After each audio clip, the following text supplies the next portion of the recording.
Halo, halo, halo. Abarusizi n'Abanyamasheke muraho.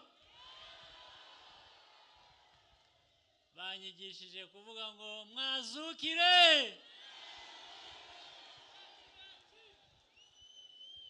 Enyanya, enyanya.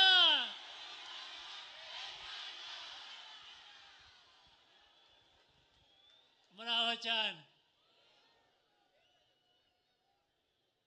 Mumeze neza. Ndabona ariko musa.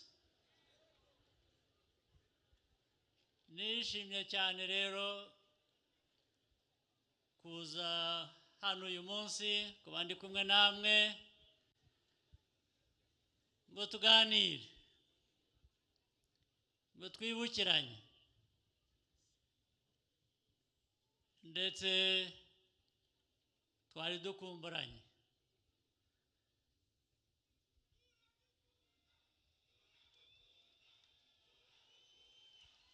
Abinyuma aho muraho nabumvise.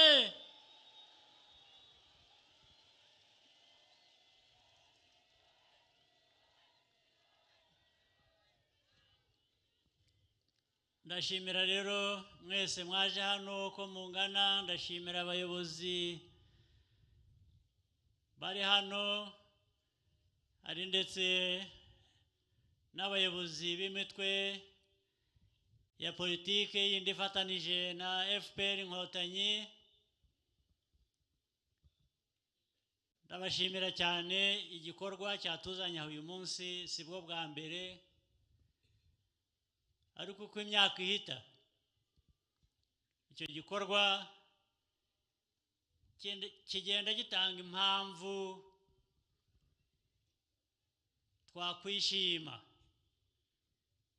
twakwishimira aho tugeze, twibuka n'aho tuvuye nk'uko byari bimaze kuvugwa mu kanya.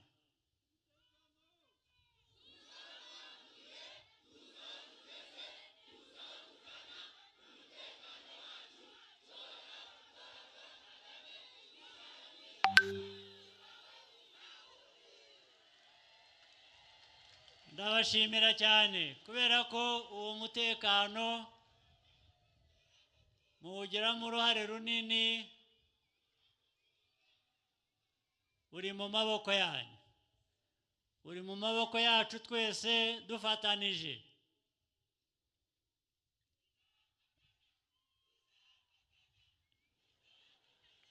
Nibyo rwose. Ku by'umutekano wacu ntawe ufite aho yamenera rwose.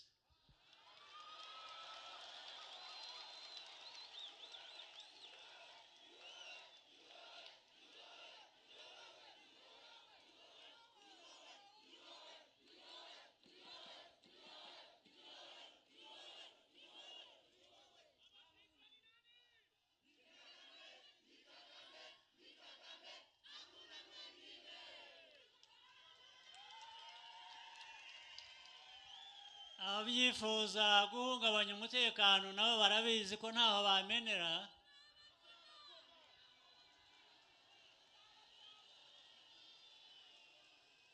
Niyo mpamvu icyo basigarana ni uko twifurize nabi gusa. Aha, muzabarokore, muzabatize bajye mu nzira bakwiye kuba bajyamo. Ariko rero ibyavuzwe turabyishimira kandi mwese mwabigizemo uruhare. FPR ibyo yakoranye namwe muri Inkotanyi koko.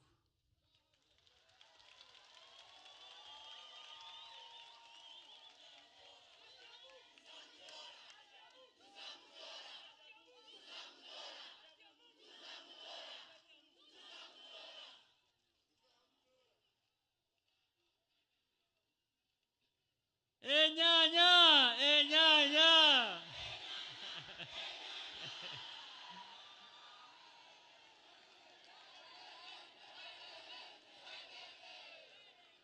murakoze cyane.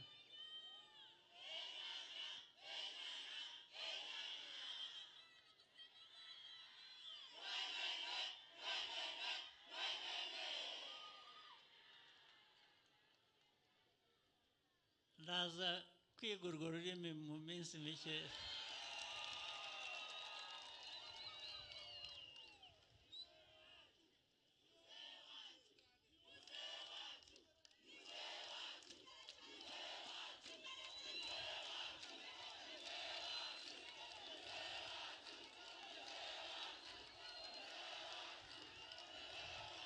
Aho tuvuye rero,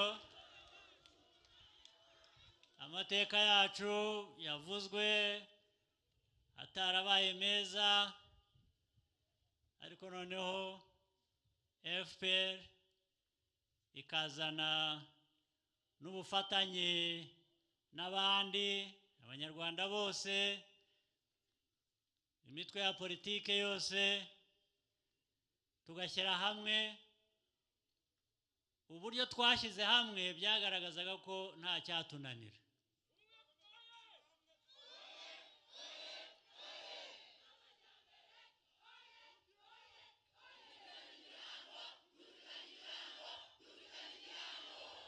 Nibyo rwose. Aho tuvuye rero ni kure, hari byinshi bimaze kugerwaho, ariko aho tujya naho ni kure, hari byinshi birenze twifuza kugeraho. Tuzabigeraho rwose, nta gushidikanya.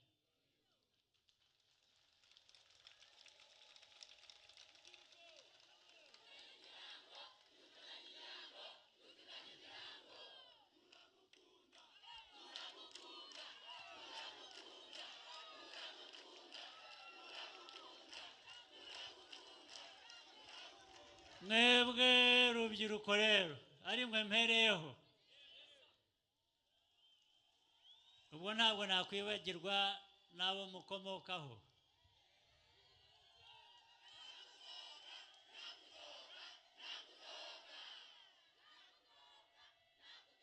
Mwebwe rubyiruko rero,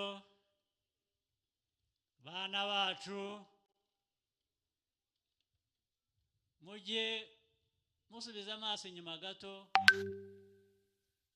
mumenye ngo aho u Rwanda ruvuye n'aho rugeze ubu, mwebwe mufite inshingano ikuba kabiri yo kugira ngo mukomeze mwubakire aho ku bimaze kugerwaho, mwihute, ariko noneho munabirinde icyabisenya.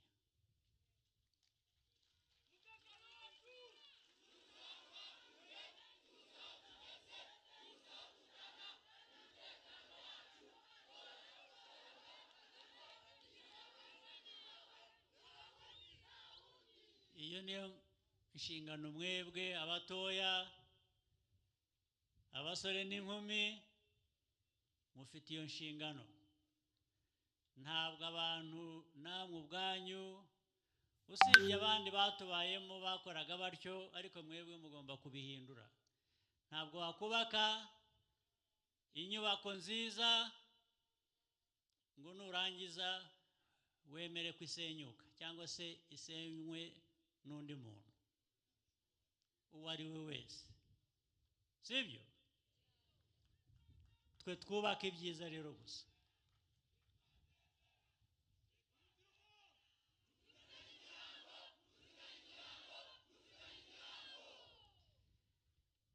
Twubaka ubumwe, twubaka amajyambere, ndetse twubake demokarasi ituma dushobora guhura nk'uku tukihitiramo uwo dushaka, ibyo dushaka, ibyo ari byo byose.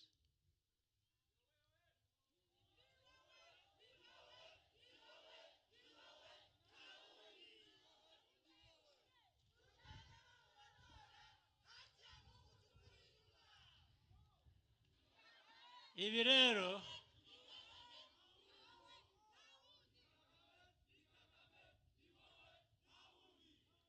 ni FPR, ni umuyobozi wayo, ni mwebwe n'abandi tugomba gufatanya tukabyubaka.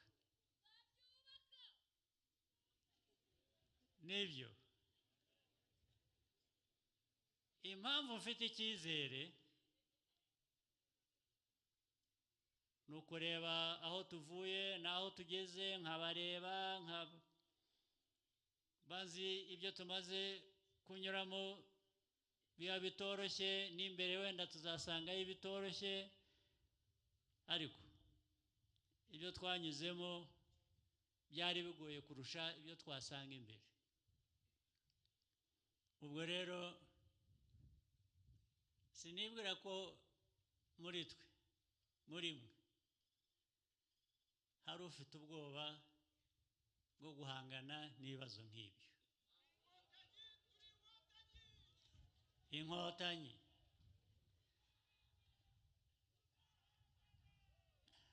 hanyuma rero muri uko guhitamo,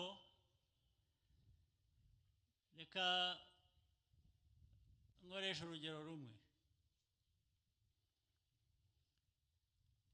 Uwaguhaye inka n'uyigusezeranya wakwirahira nde?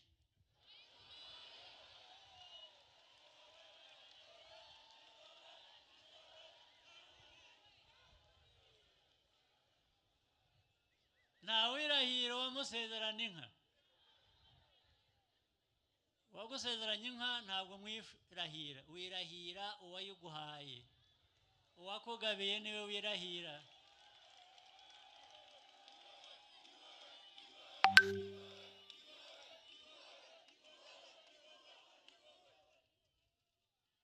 Ubwo rero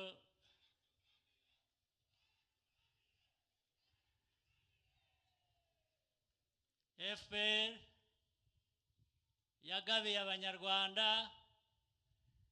n'abanyarwanda bazayitura. Sibyo? Haki ya Mungu, haki ya Mungu.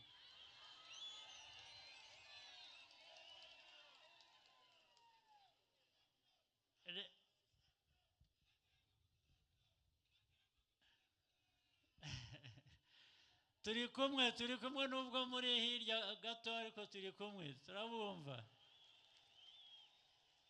Mwakoze cyane. Itariki 15 z'ukwezi kuza ntabwo ari kera, n'ejo bundi.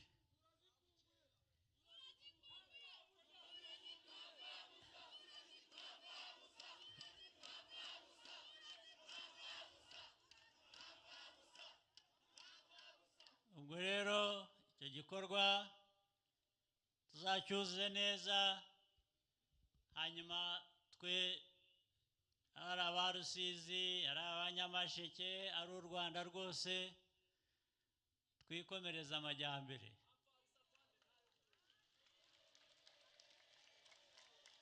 Twikomereza ubumwe, dukomeze umutekano, hanyuma abanzi baganye.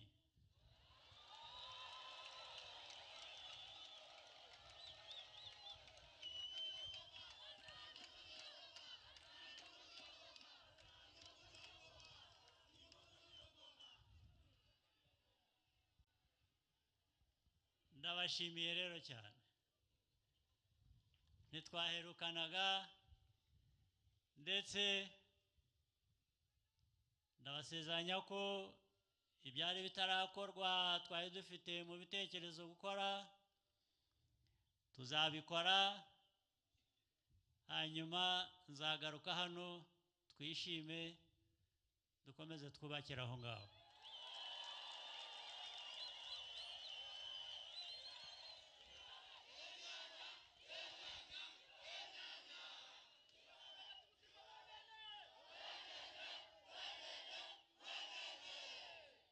murakoze cyane muhorane imigisha y'Imana.